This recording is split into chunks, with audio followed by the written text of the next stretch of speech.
Hi friends, എല്ലാവർക്കും Sharada cuisine എന്ന YouTube ചാനലിലേക്ക് സ്വാഗതം. ഇന്ന് ഒത്തിരി ചെറിയുള്ളി ചേർത്തിട്ട് ഒരു നാടൻ രീതിയിൽ ഒരു മത്തിക്കറിയാണ് വെക്കാൻ പോകുന്നത്. അപ്പോൾ എല്ലാവരും വീഡിയോ സ്കിപ്പ് ചെയ്ത് കാണണം കേട്ടോ.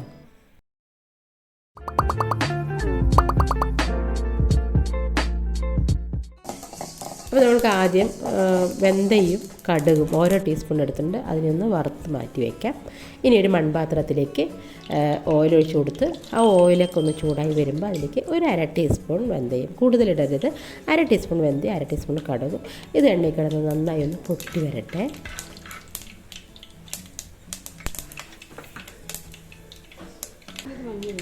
നന്നായി പൊട്ടി വന്നിട്ടുണ്ട് കടുക് വെന്തയൊക്കെ.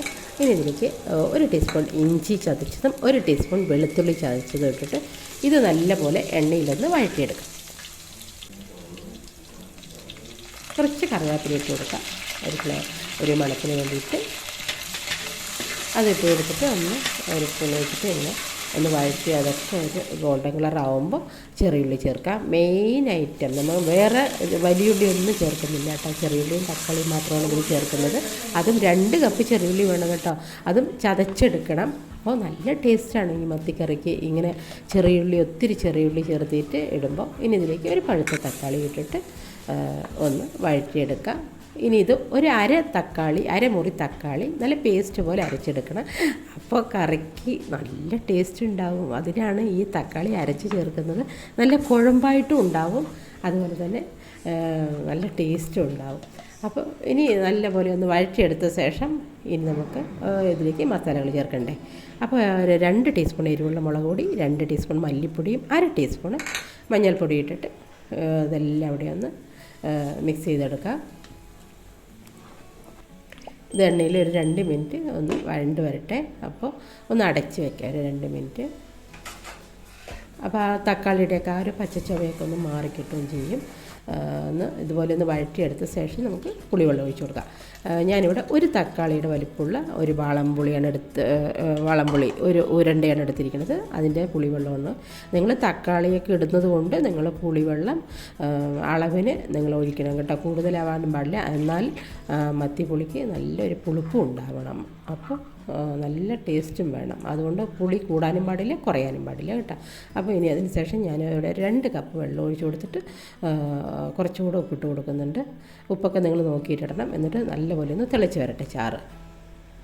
ചാറൊക്കെ തിളച്ച് വന്നിട്ടുണ്ട്. നമുക്ക് ഈ സമയത്ത് നമുക്ക് മത്തി ഇട്ട് കൊടുക്കാം. ഞാനിവിടെ 1 കിലോ മത്തിയാണ് എടുത്തിരിക്കുന്നത്. നന്നായി കഴുകി വൃത്തിയാക്കി എടുത്തിട്ടുണ്ട്. ഇനി ഇതിട്ട് കൊടുക്കാം. നല്ല ഒരു ഇടത്തരം നെയ്മത്തിയാണ് കേട്ടോ. അധികം പൊടിയും അല്ല, കൂടുതൽ വലിപ്പമുള്ളതല്ല, നെയ്മത്തിയാണ്. അപ്പോൾ നെയ്മത്തി വെക്കുമ്പോൾ നെയ്യുള്ള മത്തി കേട്ടോ. നല്ല ചില സമയത്ത് നമുക്ക് നെയ്മത്തി എന്ന് പറഞ്ഞാൽ വെക്കാൻ വരും. അപ്പോൾ ആ മത്തിക്കറിക്കൊക്കെ ഇങ്ങനെ ചെറിയുള്ളി മാത്രം ചേർത്തിട്ട് കറി വയ്ക്കുമ്പോൾ നല്ല ടേസ്റ്റാണ്. അപ്പോൾ ഇനി മത്തി ഇട്ട് കൊടുത്ത ശേഷം കൂടുതൽ ഇളക്കണ്ട, പതുക്കെ ഒന്ന് എല്ലാവിടെയും ഒന്ന് കയ്യിൽ വെച്ചിട്ടൊന്ന് ഇളക്കി കൊടുക്കുക. എന്നിട്ട് ഒന്ന് അടച്ച് വയ്ക്കാം. അപ്പം ഒന്ന് ഉപ്പ് നോക്കട്ടെ. ഒന്നുകൂടെ കുറച്ച് ഉപ്പിൻ്റെ കുറവുണ്ട്. അപ്പോൾ ഇനി ഒരു അര ടീസ്പൂൺ ഇടുന്നു. ഞാൻ കല്ലുപ്പാണ് കേട്ടോ ഇടുന്നത്. അപ്പോൾ നിങ്ങൾ ഉപ്പൊക്കെ നോക്കിയിട്ടിടണം. ഉപ്പും കുറച്ച് എരിവിൻ്റെയും കുറവുണ്ട് കേട്ടോ. ഞാൻ ആദ്യം 2 ടീസ്പൂണാണ് മുളക് പൊടി ഇട്ടത്. ഇനി അപ്പോൾ ഞാൻ 1 ടീസ്പൂൺ കൂടെ മുളക് പൊടി ഇടുന്നുണ്ട്. നമ്മൾ എപ്പോൾ മുളക് പൊടി ഇപ്പോൾ അഡീഷണൽ നമുക്ക് എരിവ് പോരാന്ന് പറഞ്ഞ് മുളക് പൊടി ഇടുമ്പോൾ ഇത് ഒന്ന് ഇളക്കിയെടുത്ത ശേഷം തുറന്ന് വെച്ചിട്ട് ഒന്ന് തിളപ്പിക്കണം കേട്ടോ. ആ മുളക് പൊടിയുടെ ആ പച്ചമണവും ആ കുത്തലൊക്കെ മാറിക്കിട്ടാൻ വേണ്ടിയിട്ട് ഒന്ന് തുറന്ന് വെച്ചിട്ട് ഒരു തിളപ്പിക്കണം. അപ്പോൾ കറിക്ക് വേറെ വ്യത്യാസങ്ങളൊന്നും ഉണ്ടാവില്ല. നമ്മൾ ഇടയ്ക്ക് ഈ മുളക് പൊടി നമ്മൾ എണ്ണയിൽ വഴറ്റാതെയാണല്ലോ ഇടുന്നത്. അപ്പോൾ ഇതുപോലെ ഒന്ന് ജസ്റ്റ് ഒന്ന് തിളപ്പിച്ചെടുക്കുക, തുറന്ന് വെച്ചിട്ടൊന്ന് തിളപ്പിച്ചെടുക്കുക. എന്നിട്ടൊന്ന് അടച്ച് വയ്ക്കാം. ഇനി നമുക്ക് അടച്ച് വയ്ക്കാം. ഇതുണ്ടോ, കടുകും ഇത് നല്ലപോലെ ഒന്ന് പൊടിച്ചെടുക്കണം. കടുകും വെന്തയും ഇത് ഈ സമയത്ത് ചേർത്തി കൊടുക്കണം. കാരണം മത്തി വേകാനായിട്ടുണ്ട്, നന്നായി വെന്ത് വന്നിട്ടുണ്ട്. അപ്പോൾ ഈ സമയത്ത് നമ്മൾ കടുകും വെന്തയം കൂടി ചേർത്തി കൊടുക്കുമ്പോഴുള്ളൊരു മണമുണ്ട്. അത് നിങ്ങൾ ഇതുപോലെ നിങ്ങൾ മറക്കാതെ സ്കിപ്പ് ചെയ്യാതെ ഈ വീഡിയോ കാണുമ്പോൾ അത് കണ്ട ശേഷം നിങ്ങൾ ഇതുപോലെ തന്നെ വെക്കണം കേട്ടോ കറി. അപ്പോൾ നല്ല ടേസ്റ്റ് അറിയണമെങ്കിൽ നിങ്ങളത് വെച്ച് തന്നെ അറിയണം.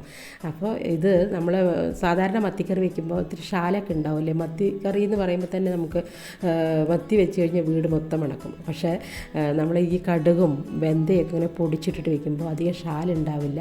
അതുപോലെ തന്നെ ഈ കടുകിൻ്റെയും ആ വറുത്ത വെന്തയത്തിൻ്റെയൊക്കെ മണം നല്ല ടേസ്റ്റ് കൂട്ടും കറിക്ക്, നല്ല രുചിയുണ്ടാവും. പിന്നെ അത് ഒരു ദിവസം കൂടെ വെച്ചിട്ട് പിറ്റേന്ന് ദിവസത്തേക്ക് എടുത്ത് കഴിക്കുമ്പോൾ ഒരു നല്ല ടേസ്റ്റാണ്. നമ്മുടെ ചൂട് ദോശയുടെ കൂടെ കപ്പയുടെ കൂടെയൊക്കെ കഴിക്കാൻ നല്ല ടേസ്റ്റാണ് ഈ മത്തിക്കറി. അതും ചെറിയുള്ളി നല്ലോണം ചേർത്തിട്ട് കറി വയ്ക്കുമ്പോൾ. ഇനി കുറച്ചുകൂടെ കറിവേപ്പില ഇട്ട് കൊടുത്തിട്ട് ഒന്ന് അടച്ച് വയ്ക്കാം.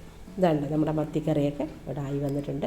ഇനി കൂടുതൽ തിളപ്പിക്കരുത്, കാരണം മത്തി മൊത്തം ഉടഞ്ഞു പോകും. നന്നായി വെന്തിട്ടുണ്ട്.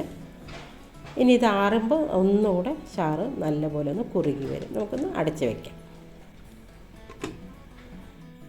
ഇതാ കണ്ടോ, ചാറൊക്കെ കുറുകി വന്നിട്ടുണ്ട്. നല്ല ടേസ്റ്റാണ്. എല്ലാവരും ഒന്ന് ട്രൈ ചെയ്യണം കേട്ടോ.